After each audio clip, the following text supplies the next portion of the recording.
Hello all, and welcome back to another Mythic Plus 10 video. One of the last ones we need to do today is we're doing Windrunner Spire,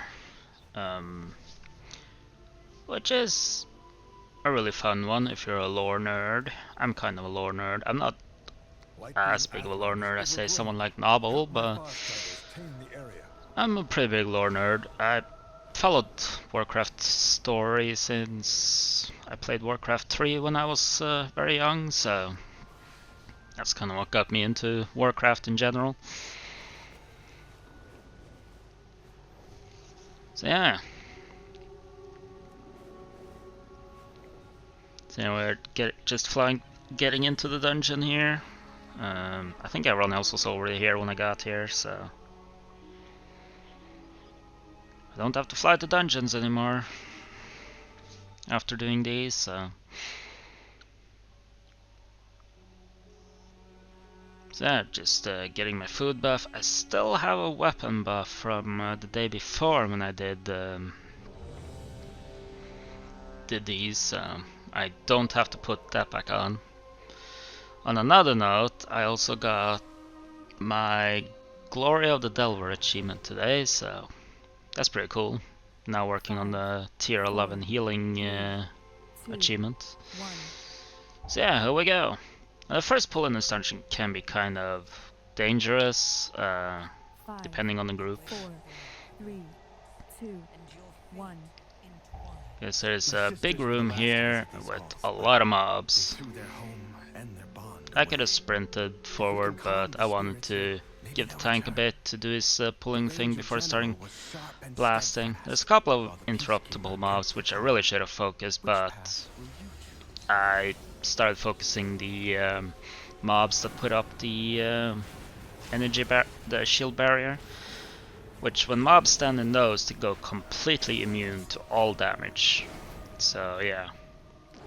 So tank wants to move them out there as soon as possible, so we can keep doing damage. There's a lot of damage going around on the entire party here, so it's a quite big healer check as well. So luckily the healers seem to be doing pretty good. I don't know much about Preservation Evoker to really comment on those, but yeah, they seem to be doing pretty well so far from a little bit I've seen. Also note we have 2 paladins in this group, which means one of us is going to be rocking the useless concentration aura, which is for the most part very useless nowadays. It can be useful, but it only really works on silence effect, and there's not too many of those in dungeons from what I've seen, except maybe Magister's Terrace, so yeah. So the tank decides to first go to the Ember Dawn wing. This dungeon is sort of split up into 3 different wings. 2 of them are available from the start. You can choose which way to go, and after the first 2 you can go into the 3rd one, and then after the 3rd one you go directly into the 4th boss. So on this trash you get these Dragonhawk enemies. They do channeled AoE, which does a ton of damage. You can stun or disorient them. You can't interrupt them, but you want to do that because if not, they're just gonna do a ton of damage. Actually, they may have been just channeling one person there. I swear I've seen them do AoE before, but maybe not. And then you also have a lot of trash in this dungeon. Spawns poison puddles on the ground, which is really annoying. So I'll be taking damage from that a bit because, you know, gotta do damage to the mobs. Also, you have this giant cat enemy here, which will spawn traps on the ground that can freeze people. It will be he will do leaps on 3 people in a row. It's just damage. People have to well, you can pop a defensive for it if you feel you need it, but the healer was pretty much on top of a lot of it, so the healer was actually doing really well. As you can see, there's just more and more poison stuff spawning on the ground, so it's really annoying as a melee. And then we get all these debuffs on us, which is magical, and there's nothing I can do about them. And then we go out here where all these little flowers you see in the ground, they can actually be pulled as mobs, and this big flower ad will also reanimate some of them. So it's important that he has to die. He dies as fast as possible, so I just focus him here. He can be interrupted as well, which, you know, any reduced damage is a good thing, so can't be stunned or disoriented, but that's okay because we got a two dragon hawks here, I believe. So I try to do what I can to those. My emissary brings you power. Always do anything you can to reduce the damage on the healers, or damage for the healers.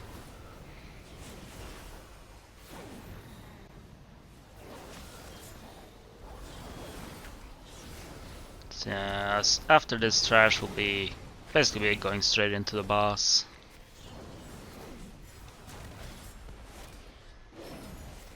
I will say I haven't done this dungeon that much because loot wise there's not too much interesting stuff from here for me.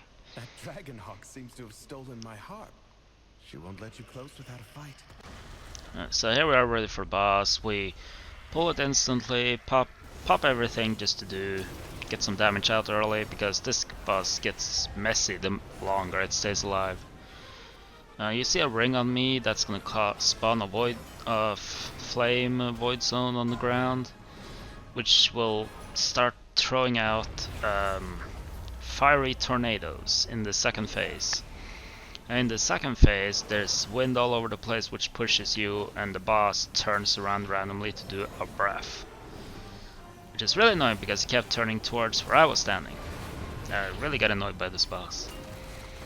And if you get hit by these whirlwinds of fire, they will stun you for a few seconds, so you want to avoid those as much as possible. And it will keep spawning these little fire patches all over this all around this fight, so the longer it lasts, sorry, not fully awake today, but yeah, longer this fight lasts, the more fire you will have on the ground, and the more tornadoes, and the more chaotic the fight will get, which increases the chance of someone standing in the breath by accident.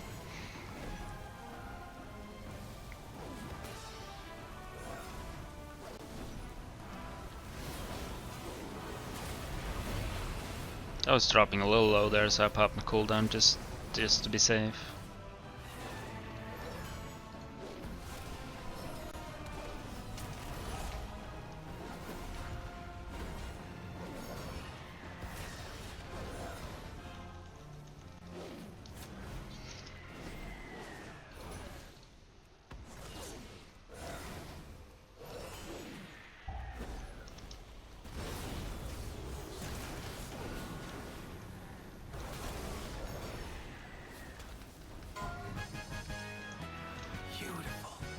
She reminds me of Arisa. My sister was also ferocity. Alright, so after the boss dies, we get this portal spawning, which takes you directly back to basically the entrance, so you can go. So now we're gonna go down the other half of the dungeon. Sylvanas didn't ask to be It's kind of like Nexus Point. You always get a portal after the bosses, which takes you to where you need to go next. Which is really nice. I like when dungeons do that instead of having you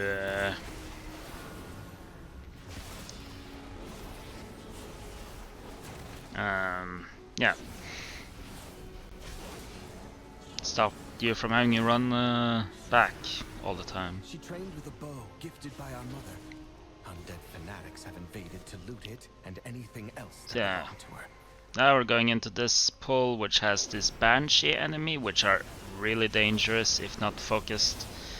They will put a shield on themselves and start pulsing a ton of AoE damage, so you wanna break down that shield as soon as possible and get an interrupt off.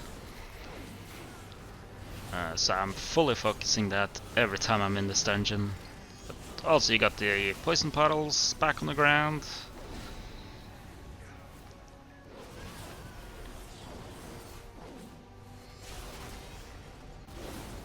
But once that's dead, it's pretty much no danger from this group anymore.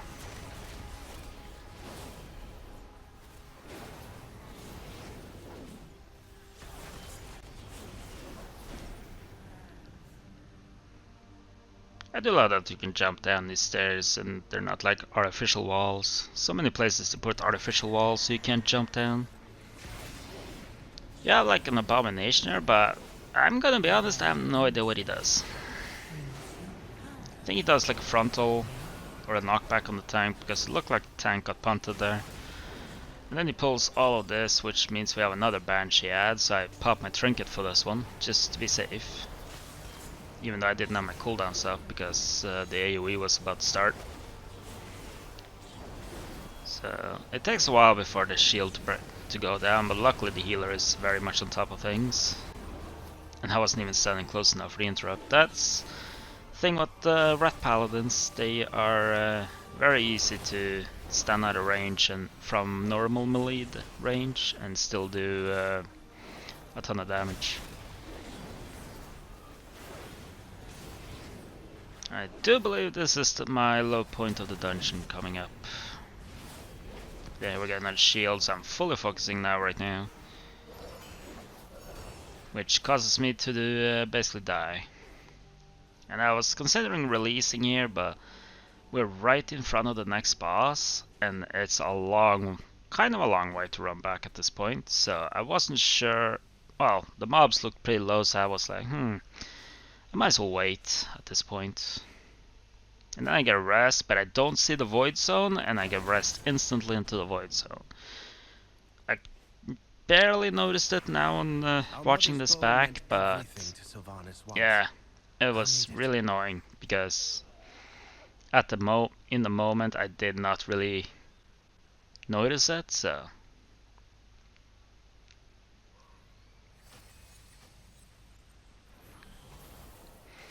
So yeah, now we're going into the second boss here, the Derelict Duo. So you got this Banshee and you got this Abomination. So the major thing about this fight, you'll have these poison debuffs coming out, which spawns puddles on the ground, which will constantly fill up the room more and more as the time goes on. So again, sort of like soft enrage on this fight. The Banshee will constantly cast, and she will randomly spawn ads on people that fixate. Not much else you can do about that, but I believe you can stun them. I stun them and they're on a timer, so you want to try and condense the poison as much as you can. As you can see, we're putting it all in this area, slowly moving. Every now and then the Banshee will start channeling, and Abomination will start putting a hook out on people. You just want to run behind the Banshee so she get grabbed in. And that's pretty much it.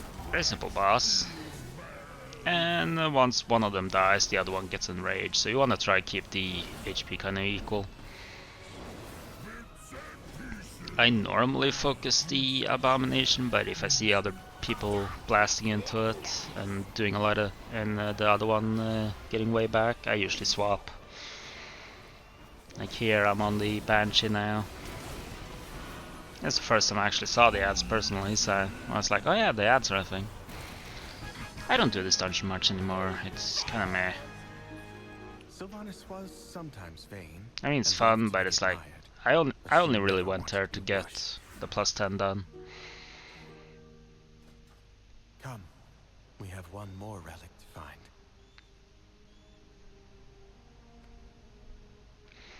So yeah, now we're in the third wing, which opens up after you kill the first two bosses. Got the bunch of like hunter type enemies, which means they shoot with bow and arrows. You got the hawk striders here, so all I know about this trash is that the hawk striders charge, and eventually you have to dodge stuff on the ground, which I'm assuming coming from some kind of volley type of ability, because it kept happening when only one of the archers were alive, so.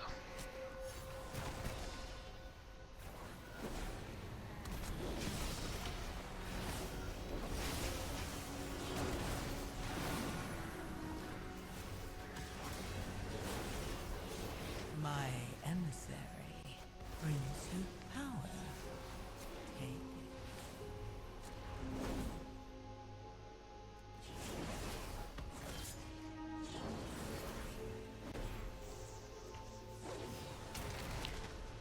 So yeah,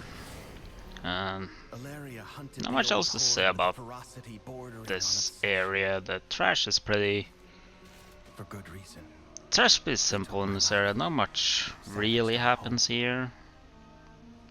Okay, we're just pulling pretty much this whole room up to this ogre ad, which is probably the most dangerous one. He does a chain lightning, and then he also does like AoE, as you'll see him casting here on Nova, which he can't do anything about. And then he also does a buff on himself, and then he also casts chain lightning, which makes it obviously does a lot more damage, so you want to interrupt it while he's empowered like this. And some of the melee mobs can do random blade storms. You can either step out of it or stun it if you want to stop it, but it's just very easy to step out of it. It doesn't even do that much damage if you happen to stand in it.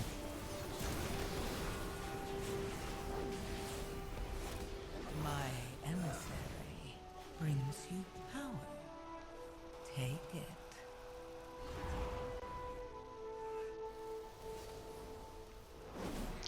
This is the last trash pack before the boss. This is the boss room.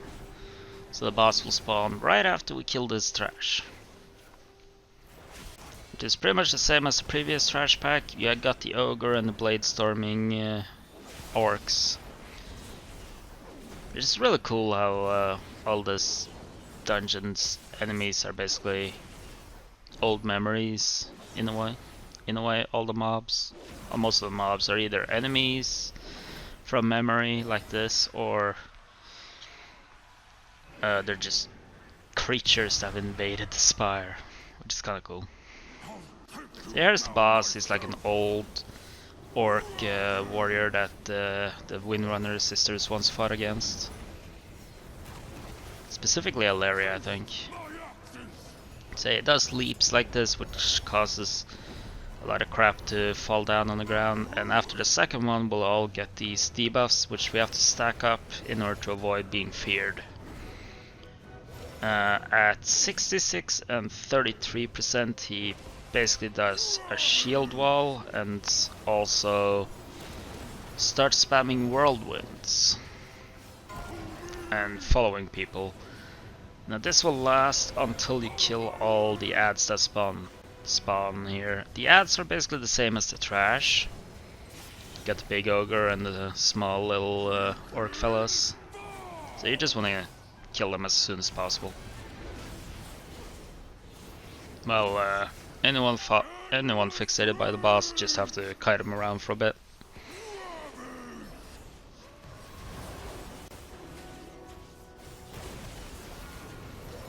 And that's pretty much the whole fight. It's just a rinse and repeat at that point.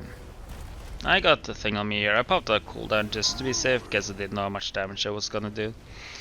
You never know with these things, so better safe than sorry.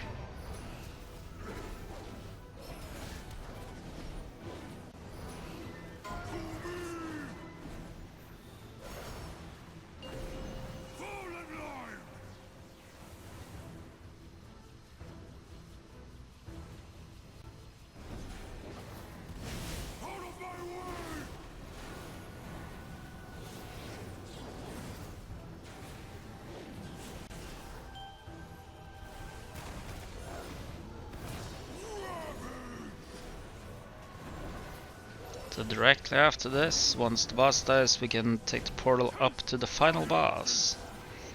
No trash between here and the final boss, which is kinda nice.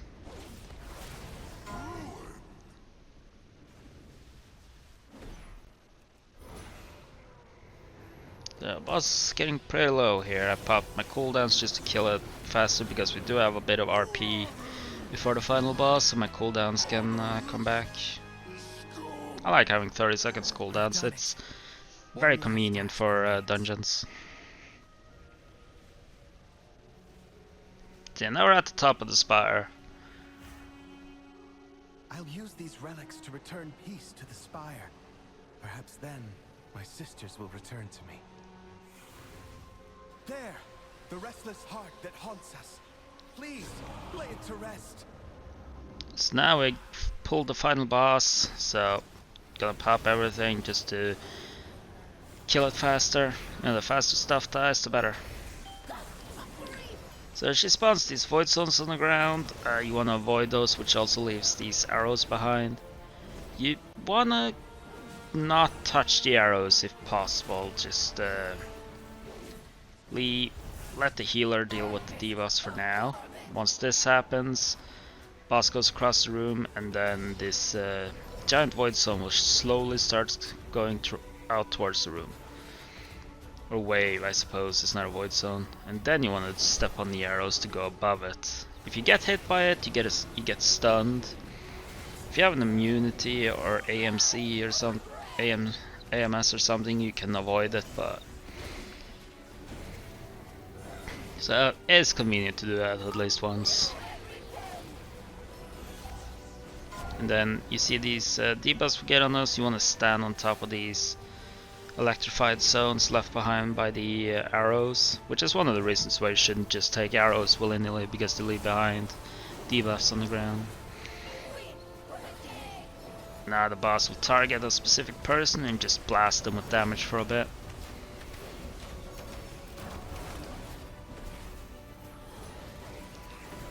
And that's pretty much the whole fight. I decided to bubble here just to be a bit safe. Yeah, so that lets you go straight through the thing, and your debuff goes away. Now the warrior went down there for some reason. I'm not sure why. And then I was getting low here, and then for some reason the boss meleeed me. I don't know why, but that happened twice. Yeah, we both get rest up and then finish off the boss. So thank you all for watching.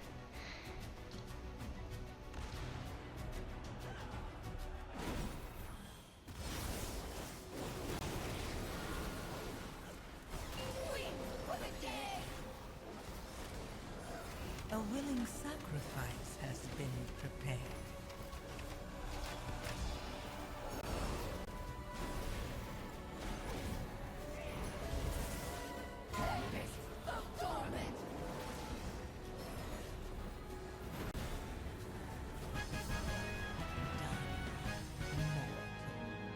At last, the spirits that linger within these halls have found peace. I hope that one day, my sisters will be able to do the same. As for myself, I shall fill these halls with music until they return home. Thank you, champions.